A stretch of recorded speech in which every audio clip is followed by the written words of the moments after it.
بزرگان محترم اور عزیز میرے بھائیوں، اللہ تعالیٰ نے قرآن کریم اور آبا علیہم السلام کے ذریعے جو احکام دیے ہیں وہ 5 بڑے شعبوں پر منقسم ہے۔ نمبر 1 عقائد، نمبر 2 عبادات، نمبر 3 معاملات، نمبر 4 معاشرت اور نمبر 5 اخلاق۔ عقائد کے شعبے میں اللہ تعالیٰ نے انسان کو ان حقائق کی تعلیم دی ہے جنہیں جاننا اور دل سے ماننا اس کے مقصد تخلیق کے لیے ضروری ہے، مثلا توحید، رسالت، آخرت، تقدیر، ملائکہ۔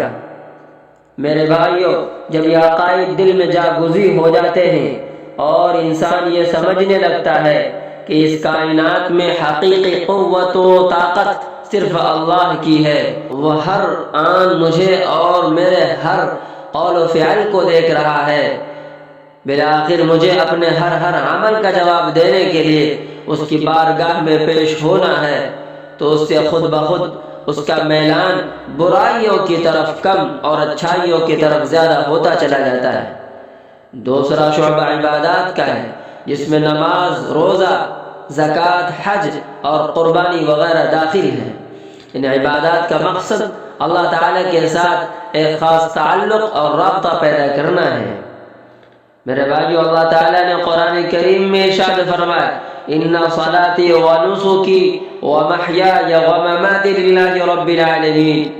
بلا شبہ میری نماز، میری قربانی اور میرا جینا مرنا سب اللہ تعالیٰ کے لیے ہے جو تمام جہانوں کا پروردگار ہے۔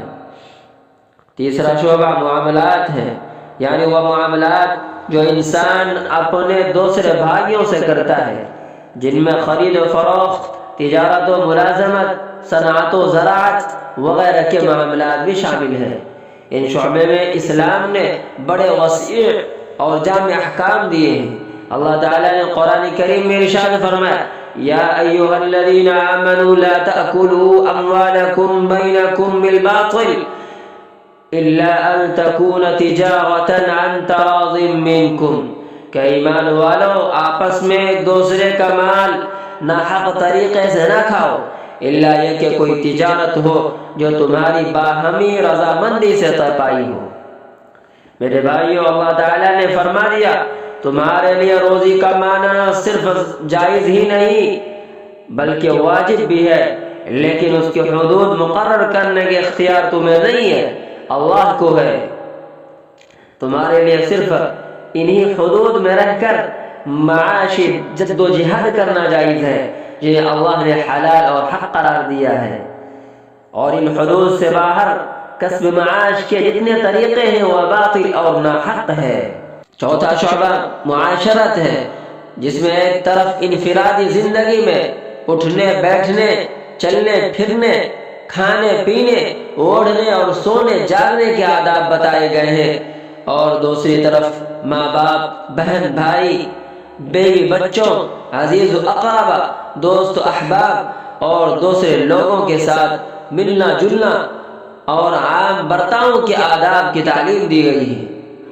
میرے بھائیو، اللہ کے رسول علیہ السلام نے ارشاد فرمایا، المسلم من سلم المسلمون من لسانه ويده، المسلم من سلم المسلمون من لسانه ويده، کہ مسلمان وہ ہے جس کے ہاتھ اور زبان سے دوسرے مسلمان محفوظ رہے۔ جس کا خلاصہ یہ ہے کہ وہ انسان اپنی ذات، اپنے قول و فعل یا اپنے کسی ادا سے کسی دوسرے کی تکلیف کا باعث نہ بنے۔ پانچواں اور آخری شعبہ اخلاق ہے، اور اس شعبے میں انسانی طبیعت کے ان نازک مسائل کو چھیڑا گیا ہے جو نہایت باریک ہونے کے باوجود زندگی پر بڑے گہرے اثرات مرتب کرتے ہیں۔ واقعہ یہ ہے کہ انسان اپنی ظاہری زندگی میں جو کچھ کرتا ہے وہ اس کے اندرونی اخلاق کا عکس ہوتا ہے، لہذا قرآن کریم نے ان اندرونی اخلاق سے متعلق بھی بڑے مفصل احکام دیے ہیں، اور انسان پر یہ ضروری قرار دیا گیا ہے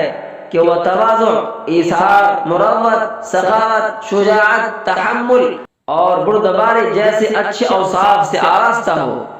اور تکبر، خود پسندی، غصہ، حسد، بغض، عداوت، بخل، بزدلی اور عجلت پسندی جیسے برے اخلاق سے اپنے آپ کو بچائے۔ یہ کام چونکہ بڑا مشکل ہے، نازک اور باریک ہے۔ اللہ تعالیٰ نے قرآن کریم میں ارشاد فرمایا، یا ایھا الذین آمنوا اتقوا اللہ وکونوا مع الصادقین، کہ ایمان والو اللہ سے ڈرو اور سچے لوگوں کے ساتھی بن جاؤ۔